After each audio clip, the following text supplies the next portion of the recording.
نؤمن به ونتوكل عليه ونعوذ به من شرور أنفسنا ومن سيئات أعمالنا من يهده الله فلا مضل له ومن يضلل فلا هادي له أشهد أن لا إله إلا الله وحده لا شريك له وأشهد أن سيدنا ومولانا وحبيبنا محمدا عبده ورسوله اللهم صل وسلم على سيدنا محمد وعلى آله وصحبه أجمعين أما بعد قال تعالى في كتابه الكريم قل بفضل الله وبرحمته فبذلك فليفرحوا هو خير مما يجمعون.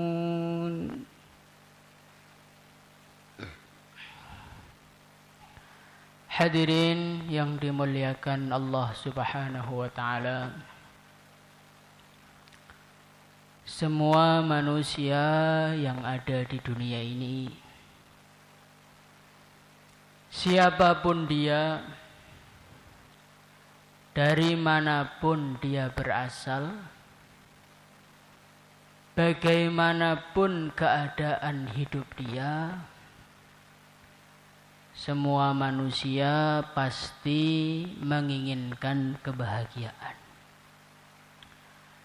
pasti menginginkan kesenangan,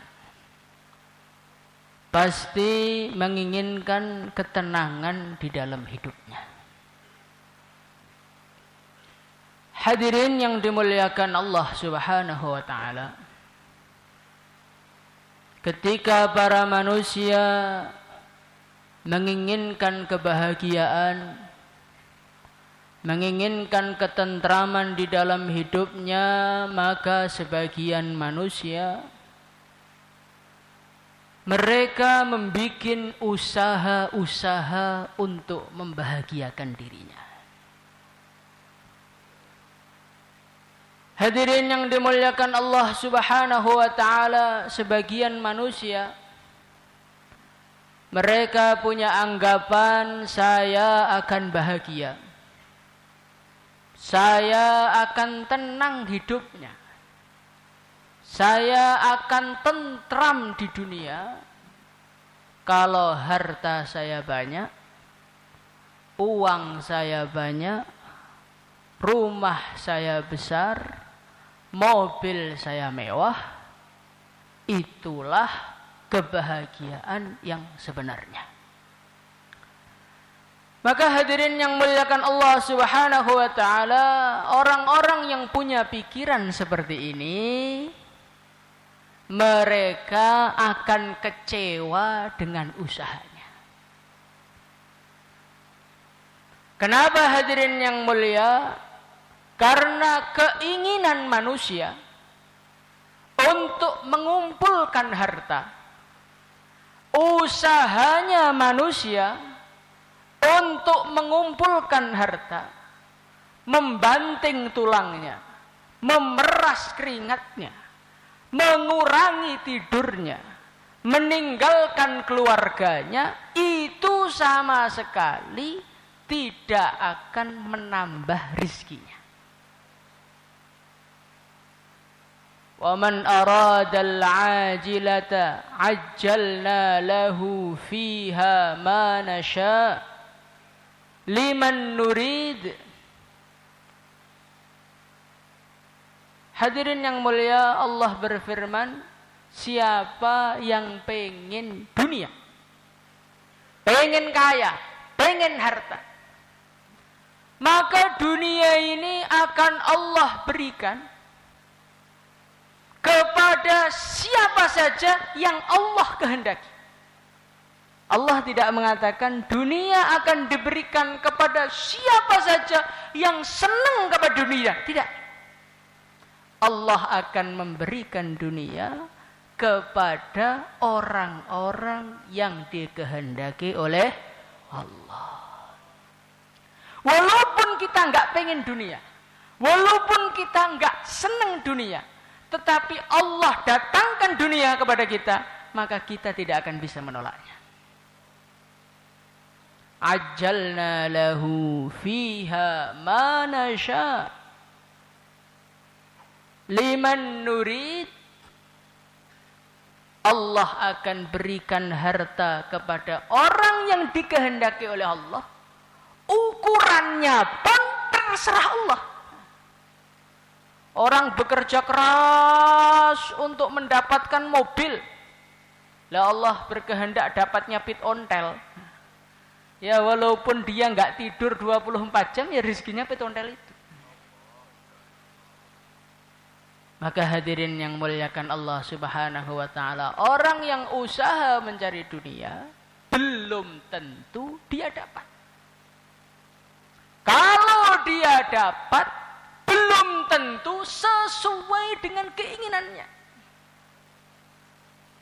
Biasanya orang zaman sekarang itu sebelum menikah dia sudah membuat kriteria calon istrinya. Ada yang pengennya hidungnya panjangnya 1 meter. Ada yang kulitnya putih seperti tembok. Hadirin yang muliakan Allah Subhanahu wa taala, insyaallah 90% orang itu istrinya tidak sesuai kriteria sebelumnya. Menunjukkan rezeki dari siapa? Dari Allah. Dunia ini dicari belum tentu dapat, kalau dapat belum tentu sesuai keinginannya. Kalau sudah sesuai keinginannya, tidak menghentikan nafsunya. Hadirin yang muliakan Allah Subhanahu wa ta'ala, manusia itu semakin banyak duitnya, semakin pengen tambah banyak. Itu terbukti. Kalau orang itu pemasukannya itu masih 100.000, 200.000, 300.000, maka yang dia inginkan, Masya Allah, coba ya, kalau gaji saya itu 1 juta gitu, gaji saya 1,5 juta gitu. Ketika duit masih sedikit, yang diangan-angankan 1 juta, 1,5 juta. Ketika Allah jadikan seseorang gajinya 1,5 juta, apakah dia berhenti berangan-angan? Oh, tidak. Coba ya kalau gaji saya itu 5 juta gitu, kayaknya lebih ya takaza markas ya. Ini kalau orang kargon masih banyak alasannya. Takaza markas, khidmat jamaah, khidmat anak, khidmat istri, ternyata nggak keluar sama sekali. Masya Allah. Hadirin muliakan Allah Subhanahu wa ta'ala. Kalau kita berjumpa dengan orang-orang kaya, bisnismen yang sekali proyek 10 miliar, 20 miliar, 30 miliar, apakah saat itu dia sudah tidak ingin uang? Tidak. Setika saat itu yang diangankan, ini sudah 30, coba kalau 60 bagaimana? Coba kalau 100 bagaimana? Itulah manusia. Maka manusia yang ingin bahagia dengan dunia pasti akan kecewa karena nafsunya lebih besar dibandingkan dunia. Jadi nafsu kita ini Pak, yang bisa memuaskan nafsu kita ya hanya di surga aja. Walakum fiha ma tashtahi anfusukum walakum fiha ma tad'un. Jadi yang bisa memuaskan nafsunya manusia, keinginannya manusia, sampai manusia bingung mau minta apa lagi, cuma di surga. Jadi di surga itu tingkatannya orang tuh sampai bingung minta apa lagi. Kalau di dunia permintaannya saking banyaknya sampai bingung mana yang dituruti duluan. Nah, Maka hadirin yang dimuliakan Allah Subhanahu wa taala, jangan pernah kita ingin bahagia, jangan pernah kita ini senang, jangan pernah kita ini ingin tentram dengan banyaknya harta. Insyaallah hadirin mulia. Hadirin yang dimuliakan Allah Subhanahu wa taala, wa mal hayatud dunya illa mata'ul ghurur. Allah Subhanahu wa taala mengatakan, tidaklah kehidupan dunia kecuali sesuatu yang menipu. Menipu itu bagaimana? Dari jauh kelihatan indah, setelah didekati ternyata biasa saja. Dikatakan dalam cerita perjalanan Rasulullah sallallahu alaihi wasallam ketika Al-Isra wal Mi'raj, maka di tengah perjalanan ada seorang nenek tua yang bedaknya tebal, berhias, memanggil-manggil Rasulullah sallallahu alaihi wasallam. Maka hadirin yang mulia, baginda Nabi tanya kepada malaikat Jibril, "Hei Jibril, itu siapa? Nenek tua kok make up-nya begitu tebal, itu siapa?" Maka malaikat Jibril mengatakan, "Ya Rasulullah, itu adalah dunia. Dunia itu yang tebal itu make up-nya. Kalau sudah dinikahi betulan, nggak bisa diapa-apain." Nah, nenek tua kok. Begitu juga hadirin yang mulia, perasaan kita kalau rumah kita mewah, mobil kita mewah, duit kita banyak, bahagia? Tidak. Ya gitu-gitu aja. Malah kadang-kadang tambah sugih, tambah mumet. Konsumen obat tidur terbanyak orang miskin apa orang kaya, Pak? Orang miskin apa orang kaya? Orang kaya. Jadi orang pengen kaya itu artinya pengen gak bisa tidur. Makanya uang kok maksa sugih loro kabeh. Maka hadirin yang muliakan Allah Subhanahu wa taala, jangan pernah pengen bahagia dengan kekayaannya. Insyaallah hadirin mulia. Sebagian orang punya pikiran, saya ini akan bahagia bukan kalau saya kaya, tapi kalau saya dihormati manusia. Kalau saya terkenal di mana-mana. Kalau saya menjadi orang-orang pejabat negara, saya akan mulia. Ternyata kenyataannya berbeda. Dulu ketika belum jadi apa-apa, yang menghujat, yang menggunjing paling cuma tetangganya. Setelah jadi Pak Lurah, yang menggunjing satu kampung. Setelah jadi Pak Camat, yang gunjing satu kecamatan. Setelah jadi bupati, yang gunjing satu kabupaten. Maka orang itu pengen terkenal biar bahagia, malah loro kabeh. Yang menggunjing, yang mencaci, mulai Sabang sampai Maroke semua mencaci hatinya mulia. Maka orang itu paling penak nggak terkenal sama sekali. Insyaallah hatinya mulia. Sehingga tidur ketika bayan itu nggak diprotes, Pak. Coba kalau kita ini orang terkenal, ada CCTV, wah ini ketika pengajian tidur viral seluruh Indonesia. Karena kita ini nggak terkenal, cuman seorang petani, seorang pedagang, seorang yang belajar dakwah. Mau tidur ndelosor, mau nggak datang, mau hilang, mau nggak pernah dakwah, gak enak sing roh. Yang tahu cuman malaikat sama Allah saja. Masya Allah. Hadirin yang dimuliakan Allah Subhanahu wa taala. Semua manusia yang usaha-usaha kebahagiaan dengan materi mesti akan kecewa. Kenapa hadirin yang mulia? Karena kebahagiaan itu letaknya di dalam hati. Seorang manusia walaupun materinya sebanyak apapun, kalau di dalam hatinya, kalau hatinya tidak Allah longgarkan, kalau di dalam hatinya Allah tidak isi keimanan, Allah tidak masukkan cahaya iman, cahaya hidayah, maka dia tidak akan pernah bahagia. Manusia itu kayak HP itu, Pak. Kalau kita pengen HP-nya nyala, terus kita ganti casingnya, kita lap HP-nya, kita kasih hiasan-hiasan, tapi nggak kita setrum, nggak kita cas, nyala apa tidak? Nggak akan pernah nyala.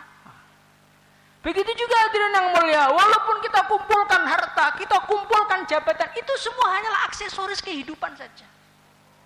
Kebahagiaan sebetulnya adalah ketika hati kita dicas oleh Allah, dimasukkan hidayah oleh Allah. فَمَنْ يُرِدِ اللَّهُ أَنْ يَهْدِيَهُ يَشْرَحْ صَدْرَهُ لِلْإِسْلَامِ. Orang itu kalau dimasukkan hidayah di dalam hatinya, diterangi hidayah di dalam hatinya, maka seketika itu juga terang benderang kehidupannya. Hadirin yang dimuliakan Allah Subhanahu wa taala, lihatlah kehidupan para sahabat. Mereka ini adalah orang-orang yang diberi hidayah oleh Allah. Mereka ini adalah orang-orang yang diberi cahaya iman, nurun alqahullahu fi qalbih. Allah masukkan cahaya di dalam hati. Akhirnya apa hadirin yang mulia? Akhirnya mereka tidak pernah mengeluh. Seluruh apa yang Allah putuskan untuk dia, dia menerima dengan ridha. Rasulullah sallallahu alaihi wasallam beliau bersabda, ajaban li amril mu'min, inna amrahu kullahu khair. Saya ini heran sama orang-orang iman, orang-orang yang diberi hidayah oleh Allah, orang-orang yang diterangi hatinya oleh Allah, kata Nabi. Inna amrahu kullahu khair. Kenapa heran? Karena semua keadaannya baik untuk dia. Ketika dia sehat, bahagia, kesehatannya menjadikan dia rajin sholatnya, rajin silaturahimnya, rajin dakwahnya, rajin membantu saudara muslimnya. Ketika sakit juga bahagia. Alhamdulillah, saya sakit, dosa-dosa saya dihapuskan oleh Allah. Jadi orang miskin bahagia. Kadang-kadang kita ini, perasaan kita ini, yang bahagia kalau kaya, enggak. Yang bahagia itu kalau diberi hidayah. Jadi orang miskin bahagia, alhamdulillah, Allah kok pilih saya jadi orang miskin.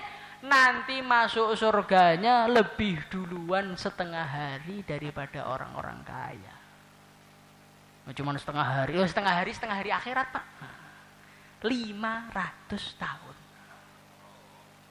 Hadirin yang dimuliakan Allah Subhanahu wa taala, di dunia ini kita cuman menunggu tanggal pernikahan kita itu rasanya udah enggak karu-karuan. Bagaimana kalau kita suruh nunggu 500 tahun ditunda untuk ketemu bidadari? Cuman bidadari dunia yang dari tanah, yang enggak mandi sehari aja udah bau, itu rasanya sehari kayak setahun. Bagaimana kita ditunda masuk surganya 500 tahun gara-gara kebanyakan duit di dunia? Apa enggak nyesal nanti di akhirat hadirin yang mulia? Jadi orang miskin bahagia, jadi orang kaya juga bahagia. Alhamdulillah, Allah kasih harta saya banyak. Akhirnya saya menjadi jalannya kemudahan-kemudahan untuk saudara muslimnya. Lihat orang miskin dibantu, lihat masjid, bikinkan masjidnya. Akhirnya derajatnya juga tinggi di sisi Allah. Itulah para sahabat. Para sahabat radhiyallahu anhum itu orang-orang yang sudah diberi hidayah oleh Allah. Akhirnya apa hadirin yang mulia? Akhirnya at-tajafi an daril wurur. Hatinya ini sudah enggak terkait dengan dunia. Sahabat ada yang miskin, sahabat ada yang kaya, bahkan ada yang sangat-sangat kaya raya. Sahabat. Tetapi kekayaan mereka itu enggak ganggu hati mereka. Sayyidina Utsman radhiyallahu anhu infak miliaran, puluhan miliar untuk perjuangan Rasulullah sallallahu alaihi wasallam. Sehingga saking banyaknya beliau sedekah, baginda Nabi mengatakan ma darra Utsman ma fa'ala ba'du. Hei Utsman, saking baiknya, saking banyaknya amalmu, kamu buat apa saja habis ini enggak akan masalah untuk kamu di akhirat. Nah. Hati ini muliakan Allah Subhanahu wa taala. Orang itu kalau sudah diberi hidayah oleh Allah seperti itu. Lihat dunia sudah enggak terkesan.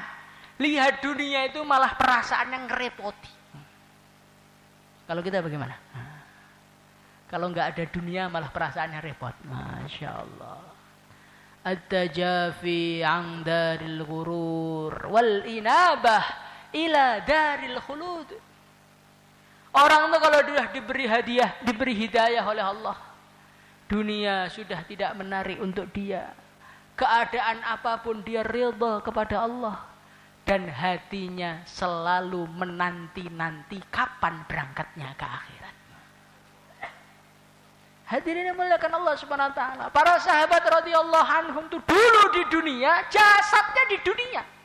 Tetapi badannya itu, hatinya sudah enggak di dunia. Suatu ketika ada seorang sahabat, Masya Allah, kurus, kering. Sampai beliau itu enggak kuat ngapa-ngapain. Maka didatangi oleh Rasulullah sallallahu alaihi wasallam. Baginda Nabi mengatakan, abika maradun am asabaka wajah. Hai sahabatku, kamu tuh kenapa? Kau bisa kurus kering tuh? Sakit apa kamu itu? Maka sahabat mengatakan, ya Rasulullah, saya ini tidak kena penyakit ghaira anni uhibbuk. Ini semua karena saking cintaku kepadamu ya Rasulullah. Yang saya pikirkan itu cuma di akhirat.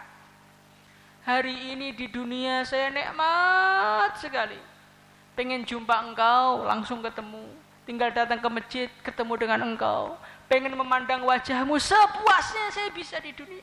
Pengen berbicara dengan engkau, sepuasnya di dunia saya bisa. Tapi ya Rasulullah, saya sadar amalmu begitu banyak, kedekatanmu dengan Allah begitu luar biasa. Lah saya ini apa? Terus nanti kalau di akhirat apa bisa? Saya masih memandang engkau lagi, apa bisa? Jadi sahabat itu mikirnya akhirat itu saking tawajuhnya kepada akhirat sampai sakit di dunia hati malah. Kadang-kadang kita ini sakit mendadak ketika ditaskil hati malah. Mau diusuli janjinya tanggal 30 Juni khurut, didatangi hilang dia. Bapak sakit menggigil Pak. Masya Allah. Nah inilah bedanya. Para sahabat itu at-tajafi an daril ghurur wal inabah ila daril khulud. Ketika kematian mau datang, mereka bahagia luar biasa. Sayyidina Bilal radhiyallahu anhu beliau mengatakan, "Ghadan nalqal ahibbah Muhammadan wa hizbah." Ketika mau meninggal dunia, beliau mengatakan, "Oh, alhamdulillah, mau mati, besok bisa jumpa dengan baginda Nabi." Sekarang kita ini di dunia, kalau ada orang cerita mati, ketakutan. Udah, jangan cerita mati, nggak bagus, tabu itu. Hadirin yang mulia, alangkah jauhnya kita dengan sahabat. Orang tuh kalau sudah diberi hidayah oleh Allah, pengennya cerita mati terus. Cerita kehidupan dunia sih nggak menarik, dunia segitu-gitu aja. Paling beras, uang, capek, beras, uang gitu aja. Untuk apa bahas dunia? Bahas akhirat loh, bidadari. Bahas akhirat loh, jumpa Nabi. Bahas akhirat loh, suan kepada Allah. Inilah yang memenuhi hatinya para sahabat. Hadirin yang muliakan Allah Subhanahu wa taala, orang itu kalau sudah mendapatkan hidayah, dunia tidak menarik, hatinya mikir akhirat. Wal isti'dad lil mauti qabla nuzulih. Kesempatan mereka di dunia, sisa-sisa umur mereka di dunia, mereka gunakan untuk persiapan akhirat. Meleknya untuk akhirat, geraknya untuk akhirat, diamnya untuk akhirat. Itulah para sahabat. Sayyidina Abu Bakar radhiyallahu anhu suatu ketika beliau itu diam aja. Maka ditanya oleh baginda Nabi, "Hei Abu Bakar, kamu ngapain kamu diam?" "Ya Rasulullah, saya ini mikir gimana umatmu ini semua selamat dari neraka masuk surga semuanya." Jadi sahabat itu loh, diamnya itu jadi pahala. Lah kita, diamnya nggak pahala, tidurnya nggak pahala, makannya nggak pahala, kerjanya nggak pahala. Karena apa? Karena tidak diniati untuk persiapan akhirat. Inilah orang-orang yang diberi hidayah oleh Allah. Semoga kita termasuk mereka semua. Hadirin yang dimuliakan Allah Subhanahu wa taala, maka sekarang kita rasakan 3 tandanya orang dapat hidayah itu sudah kita miliki apa belum? Kita ini sudah benci kepada dunia apa belum?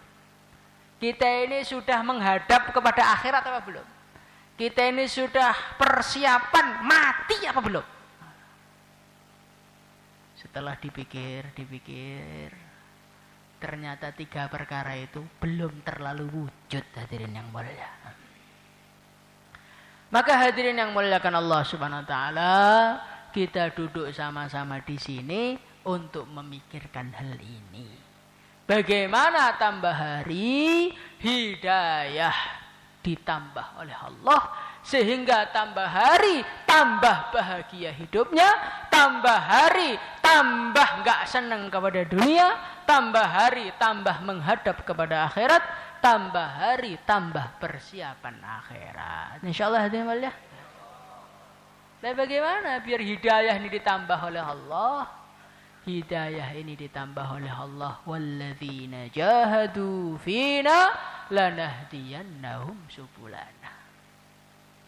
Kalau kita hidayahnya pengen ditambah oleh Allah, kita harus mencapek-capekkan diri kita, menguras tenaga kita, memeras otak kita demi untuk memperjuangkan agama. Insyaallah hadirin Allah. Hadirin yang muliakan Allah Subhanahu wa taala, kalau kita ingin sawah kita menumbuhkan tanaman-tanaman, maka sawah itu harus mujahadah. Sawah itu harus rela dicangkuli, harus rela dibajak. Setelah itu baru sawah itu siap menumbuhkan tanaman-tanaman. Begitu juga hadirin yang mulia. Kalau hati kita ini nggak pernah mujahadah, pengennya tuh enak, terus makan enak, tidur enak, hati bahagia, maka yang ada badan sakit semua, hati galau sepanjang masa. Maka orang itu mujahadah itu kelihatannya capek, tapi malah sehat hatinya, hidayahnya malah banyak. Kayak kita lihat orang olahraga itu, lari pagi, perenggangan, apa? Nyapek-nyapein badan. Justru yang mencapekkan badan, badannya malah seger. Yang nggak mau gerak, yang pengennya tidur, pas bayan tidur, akhirnya nggak kuat berdiri nanti, Pak. Di taskel tuh kayak kelet pantatnya. Mau berdiri berat sekali. Kenapa hadirin yang mulia? Karena orang tuh kalau nggak mujahadah malah nggak kuat ngapa-ngapain.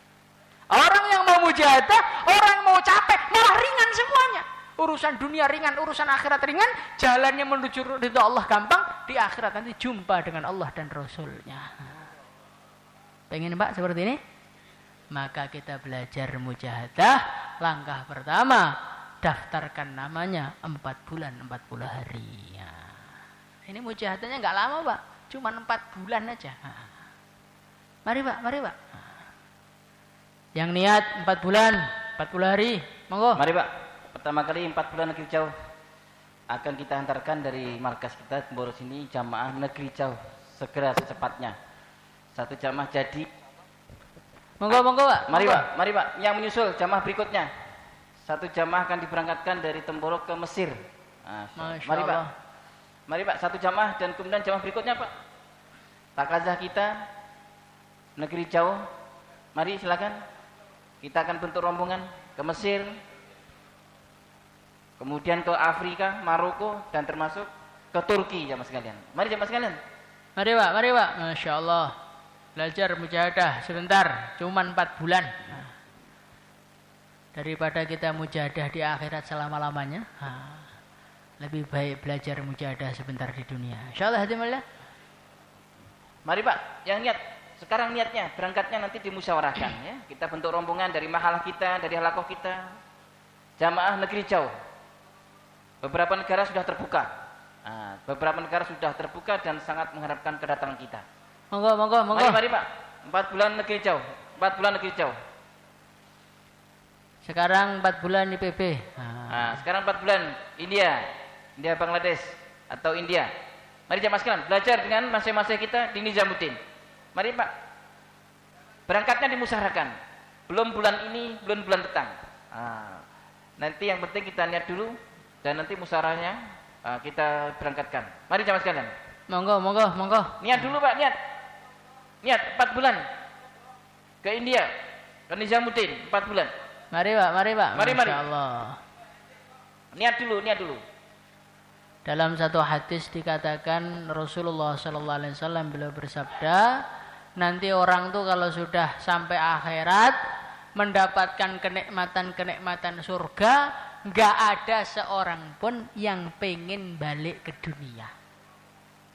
Kecuali orang-orang yang dulu mati dalam perjuangan, kata Nabi. Orang-orang yang mati dalam perjuangan mencapaikan diri untuk agama, sampai sana itu kangen berjuang lagi, Pak. Nah sekarang ini kita mumpung belum di akhirat, nggak usah perlu kangen-kangenan, langsung berdiri saja. Monggo Pak, monggo. Mari Pak, insyaallah. Sekarang 4 bulan dalam negeri, monggo. 4 bulan, 4 hari dalam negeri, silakan Pak. 4 bulan, 40 hari dalam negeri, monggo. Hari-hari sudah diberangkatkan jamaah Pak. Banyak rute menunggu kita. Barusan diberangkatkan dari markas kita juga ke Ternate jamaah sekalian. Mari jamaah sekalian. Banyak daerah yang sudah terbuka menunggu kedatangan kita. Mari Pak, 40 hari. Termasuk jamaah Ustadz 1 tahun, silakan. Jamaah Ustadz 1 tahun yang sudah ada di markas, silakan berdiri Pak untuk tafakut ulang. Mari jamaah setahun atau yang baru niat juga boleh. Alumni Daurah Al-Tahasus yang niat 1 tahun silakan berdiri dan daftar di tim taskil setahun. Mari. Monggo. Tadi Mas Turah. Oke, terakhir Mas Turah. Mari Pak, Mas Turah berapa hari saja? Mari Pak, Mas Turah. Tadi pagi diberangkatkan jamaah Mas Turah ke Makassar. Dari Temboro di sini jamaah mulia. Sudah biasa sekarang banyak jamaah sudah diberangkatkan rijal ataupun Mas Turah. Jauh maupun dekat. Sekarang tinggal kita jamaah sekalian. Mari Pak. Insyaallah semuanya ada yang mulia. Sekarang muzakarah 2233, jangan meninggalkan tempat sebelum memutuskan kapan kita ini mau memperjuangkan agama. Insyaallah hadirin mulia. Ada kurangnya mau dimaafkan. Assalamualaikum warahmatullahi wabarakatuh.